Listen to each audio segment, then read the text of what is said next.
Good to see you. Yeah, thanks for agreeing to meet up early before the session starts. I know things have been busy, and I've been busy prepping this game, so glad we were able to sit down and get some stuff ironed out before we get started. So yeah, you excited for Daggerheart? I'm something of a critical role head myself, a critter if you will. So it's pretty cool being able to play a new game from them. I have my gripes with the system, but overall I think it's pretty good, so I hope you'll like it too. But yeah, why don't we get started and work on this character then, alright? I printed out some of the tutorial documents for you, and we'll just go through it together. Hopefully it'll be a bit easier. So we got our character creation. Now this game's pretty unique since, well, not unique, but a little bit different from Dungeons & Dragons 5th edition, since we're starting with a class first rather than your race. They call it heritages in this game. So first you pick your class. Your class represents what kind of character you'll be playing, and it'll let you access different abilities and skills. So, like your fighters, your wizards, the usual archetypal stuff. Now, the weird thing about this game is that you need a specific character sheet for a specific class. Now, I'm sure that'll change since they're still kind of in beta, but, well, that's how it is. Lucky for you, I printed out multiple character sheets. So, do you have an idea of what you want to play it? I know, I think the recommended, and what I think at least, is you start with a concept rather than dealing with the mechanical stuff. This is a playtest after all, so I think mechanical balance is kind of out of the window. Oh, a bard? Okay, let me see here. I think I have something like that. Okay, so got the bard character sheet here, but I think we'll just keep following this kind of flow chart until we decide then. Just put that to the side.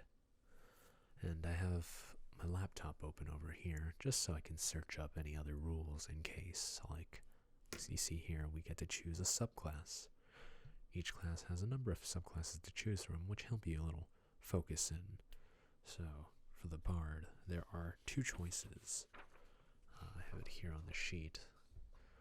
Sorry, I didn't feel like printing everything out on cardstock and cutting it out, seeing as, it might change, like, a couple weeks after we fill out the surveys. Oh yeah, there's a survey too for players and game masters, but at your own pace, if you enjoy it, I definitely suggest giving some feedback. So if you're playing a bard, your options are either the wordsmith or the troubadour. Wordsmiths, I guess you would consider them like your archetypical lore bard. They get 2 special features, one of which is called Heart of a Poet. When speaking to a person you're trying to impress, persuade, or offend, you can spend hope. It's this game's main resource, and add 1d4 to the action roll against them. So kind of like if you've played 5th edition, it's like the bard's cutting words ability, for the lore bard specifically, where you can just yell at someone and they get a little penalty to it. And their second ability is Rousing Speech. Once per long rest, you can use an action to give a heartfelt, inspiring speech. All allies that can hear you clear stress. So another very archetypical bard ability where you inspire your allies and help them heal. It's a second level D&D feature for the bard, and I'm going to be referring to 5th edition a lot because they're pretty similar, but Daggerheart, I find, has enough uniqueness to stand out on its own. And, well, honestly, 5th edition has been like the core for so many people in terms of tabletop RPGs that it's hard not to compare to it, Of course, I have my gripes with 5e, believe me, but I'm sure you've dealt with it as well. Now, as for the other class, subclass rather, is the troubadour. Now, the troubadour, when you take them, they are, I suppose, rather than being like a poet or a wordsmith, if you will. They're your traditional bard, as in you play an instrument, and that's how your magic works. You see here, it asks, when you take this foundation to describe an instrument you are practiced in, you can use an action to perform each song once per long rest. So, you do special songs from the looks of it. Clearly, I haven't read through all the classes since there's so many, so I'm learning as you go as well. When you play a relaxing song, you and any close allies heal 1 hit point. When you play an epic song, make a close target temporarily vulnerable, so they take double damage. When you play a heartbreaking song, you and close allies take a hope. So that's pretty cool. You get 3 abilities you can use once a day for your subclass. Now, of course, both have a spellcasting of presence. It just means they can use spellcasting, just like your regular bards. And they use presence, or, as I like to rename it, Riz, to cast their magic. So, which one do you think would be good for you? Oh, okay, that's interesting. A troubadour, but you use your voice instead. Alright, I'll put this aside, and we'll just write it down on the character sheet. You don't have to worry too much about your name yet, and your pronouns and whatnot. We'll think about that once we start fleshing out the character. I'll give you some time on your own as well. I'll skim over it later, but I think just getting out all the mechanical stuff together, it'll be rather easier, I think. So, start at level 1, and you're a troubadour.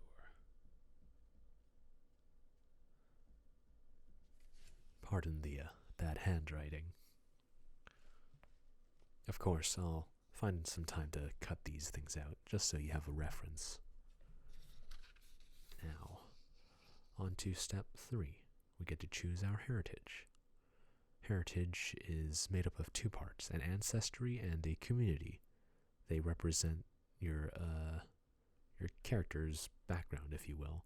So it's a combination of your race as well as your background, in 5th edition terms, of course. So there are a bunch of races that you can choose from, but you have your regular humans and dwarves, elves. There's also frog people. What else? Frog people, cat people, all kinds of things. Bunnies. Is there any particular thing you were looking to use? Okay, nice and simple. Human, got it. Just write that down here.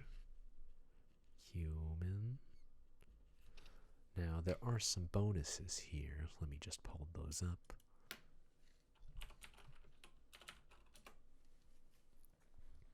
They have a special trait called Perseverance. When you fail a roll that utilized one of your experiences, you can mark as stress to re-roll. You must take the new result. I'll grab the cards in a little bit. I have them printed out, but not on hand, but you'll have it on you when we start playing. Now, as for the community, that's your background, right? So just kind of what you've been doing, where your character's from, etc. So there's a couple of options. Did you have an idea?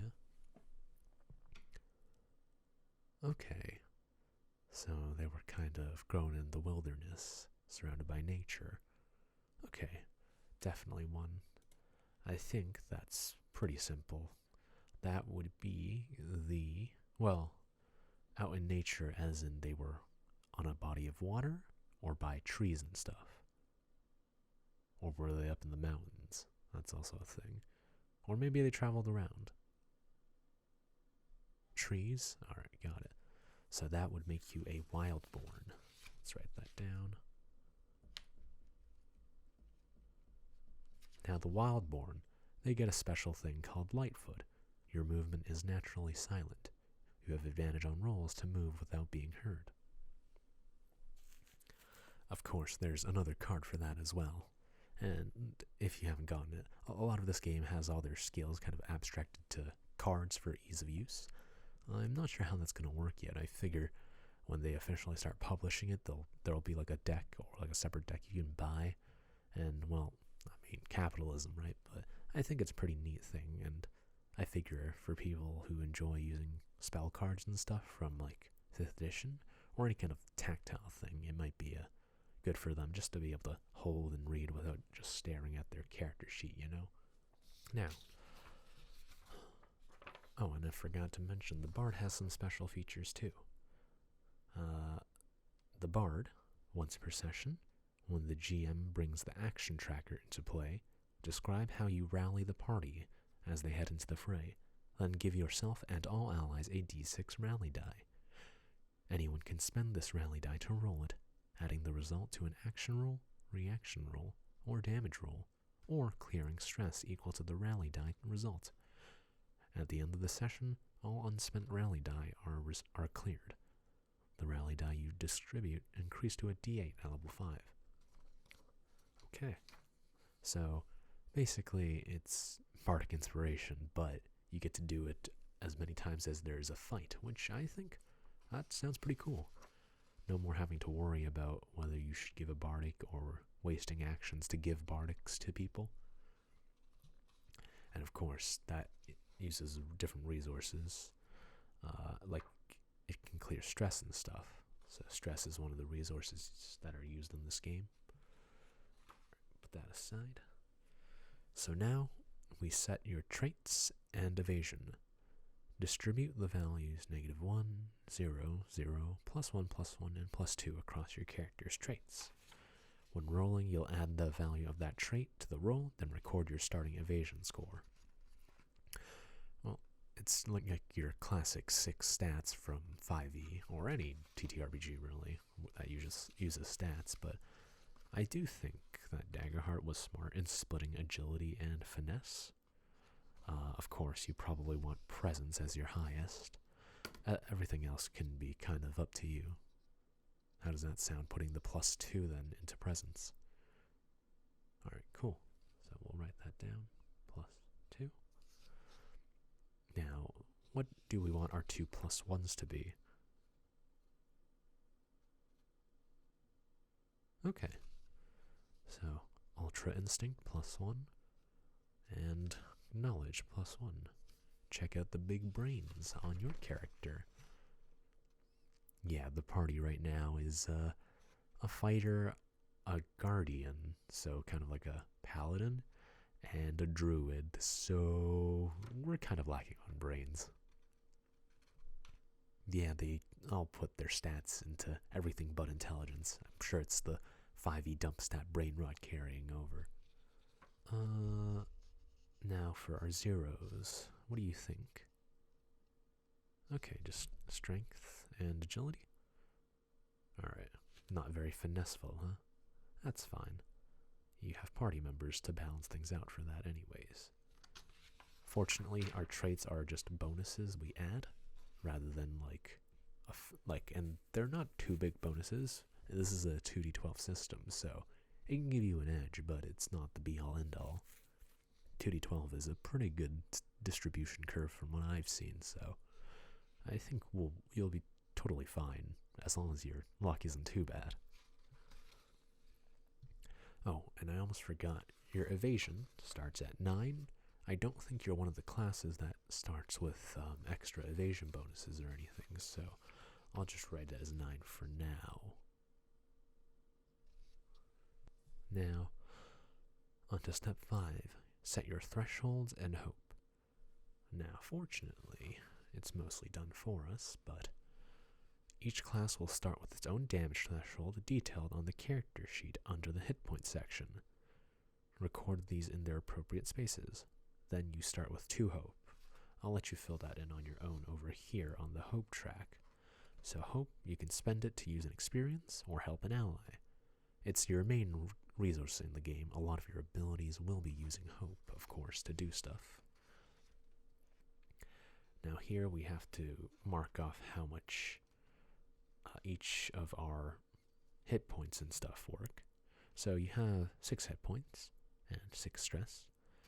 Now the game uses a very interesting system called damage thresholds. So normally when you get hit in D&D, you're like, oh, you take 15 damage if it beat their armor class, right? Now, this game, it's assumed that as long as you meet the evasion, which is pretty low, when you think about it, it's 9, and the DM rolls or GM rolls a D20, right? It's pretty easy to hit, because if you remember D&D, the average, or like the commoner armor class is 10, so 9 is pretty low. Fortunately, if you roll poor on damage, or if the enemy rolls poor on damage, you don't take a bajillion HP, you take a set amount. There's minor, major, and severe damage. So for bards, you start at minor 1, major 6, and severe 12. Of course, these change as you level up, I believe, but this is a one-shot, so I won't worry too much about them changing. And I don't believe the bard has too many things that change those thresholds. So how it works is if the monster that hits you does 7 damage, that's between the 6 and the 12, right? So you would mark off 2 HP. Now, the interesting thing is, this armor, you have things called armor, which you can use to reduce that number. So if the boss did 7 damage, like I said, and you had an armor score of 4, you can use however many armor slots you want to reduce that damage down. So it's pretty cool, since armor takes a lot more active of a role, and you get to actually choose whether you want to eat a full hit or if you want to soak it but risk losing your armor. And of course, if they deal less than 1 damage, you take nothing, which is nice. I think in the older edition, or like the version 1.2, the first thing they released, it was if you take no damage, you take stress, and if you can't take any more stress, you take damage. I'm glad they got rid of that, because it's like a little less confusing, and stress is like another resource that gets used a lot. Now, on to step 6. Choose your starting weapons. Decide what kind of weapon you will use to start the game with, and record their details in the appropriate space. Now, we can record that here. So the game lets you start with 2 weapons. Fortunately, I think you're able to use basically any weapon, which is really cool. Like, you can be a bard in heavy armor, I think. Of course, but that means armor plays a much bigger role now. Since you can start with big armor, but, it's bulky. So sure, you can block a lot of damage, but also you're going to be pretty slow. I think it literally lowers your agility. So, is there any particular weapon you were thinking of? There's weapons that scale with anything, so even weapons that use presence. In 5th edition, you're like, oh, I'm stuck pumping dex because, it's a dodge stat and I use a rapier, so the dex weapons are rapiers and short swords and stuff. That's not a problem because, it's kind of a problem, I guess, but it's less limiting because you have more weapon choices. If I remember correctly, did I print it out? Yes. I believe I printed out on the back. There are some recommended stats. I'm sure we just disregarded the traits. That's fine.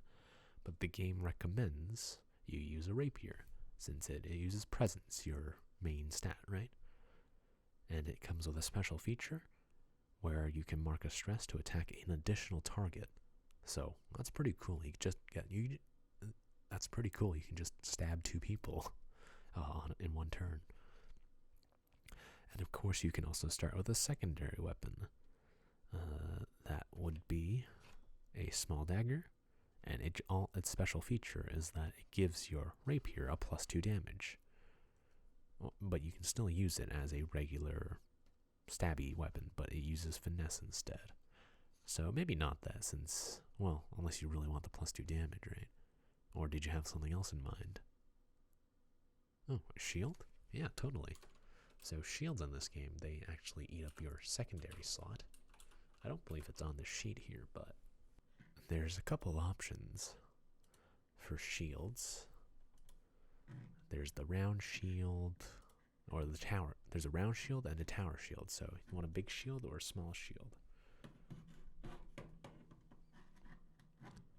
The big one, let me see here. Yeah, so there's the tower shield, which is a very big shield. It does use only the secondary slot, which is nice.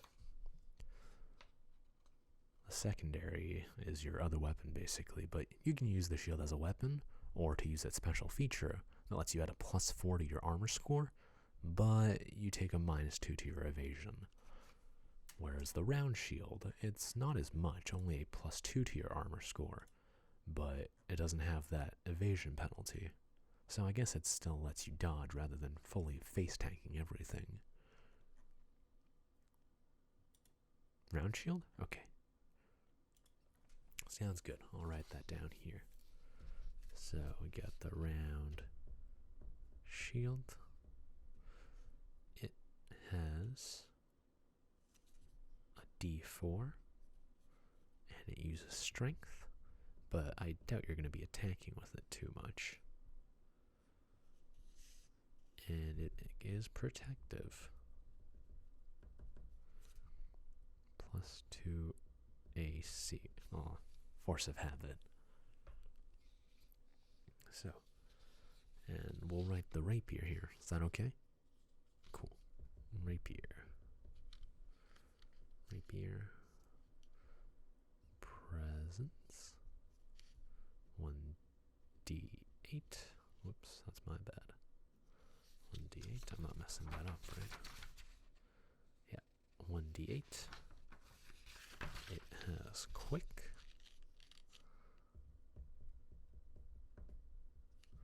Stress. 4-second attack. Very nice.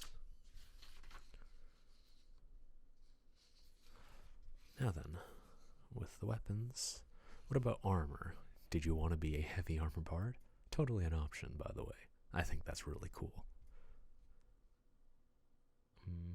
So your options are, I believe, leather armor, which is light.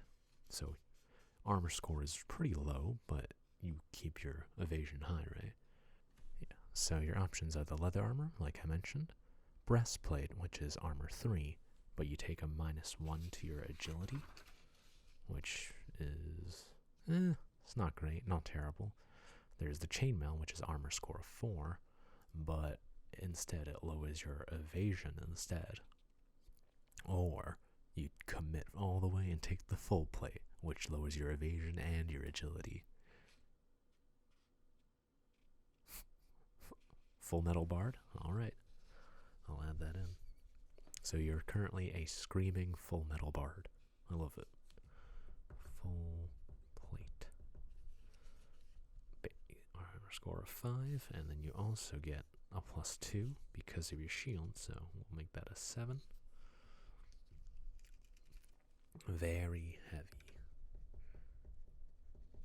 So that'll change this to a -1, and your evasion actually becomes an 8. So, yeah, but hey, if you do get hit, they gotta get through 7 armor first.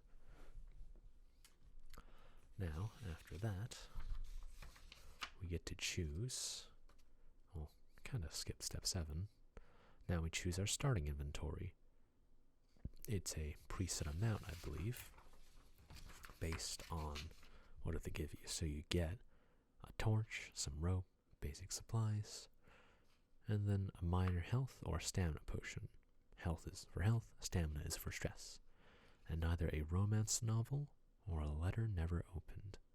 Then you can decide what you carry your spells in, because you can cast magic. Well, first, what do you want? A health potion or a stamina potion? Health? Okay, I'll mark that off. And which one would you like? A book or a letter? Book? Cool. Maybe you just read that book as part of your spells. Oh, yeah. So, songbook, I guess, but these two will be tied then. Alright. Now then, on to step 9. Choose your description. Make choices from the available options on your character guide to create your own. This will help you start to build out your character look and attitude. So, they gave you some options down here, such as, figure out your name, your first name, your family name, place names, and experiences. So, do you have an idea of what your description might be? And there's descriptions here as well, such as, clothes that are sleek, or eyes that are like fire. It's like romance novel dialogue. Yeah, it's pretty goofy, but I think it plays into the whole narrative-driven aspect that Critical Role and Daggerheart are trying to aim for. I'll let you deal with that later, though. That's more of a you thing, for sure. I'm all in for the mechanical fluff, So, now we take domain cards. Each class, like it shows here, is made up of 2 domains. Yours for Bard is Grace and Codex. So, choose 2 total from the level 1 cards in those domains from the domain deck. You may share these decks with other classes. If you do, make sure to talk with them about what cards they're interested in as well. I don't think you have to worry too much about overlap, so you should be fine.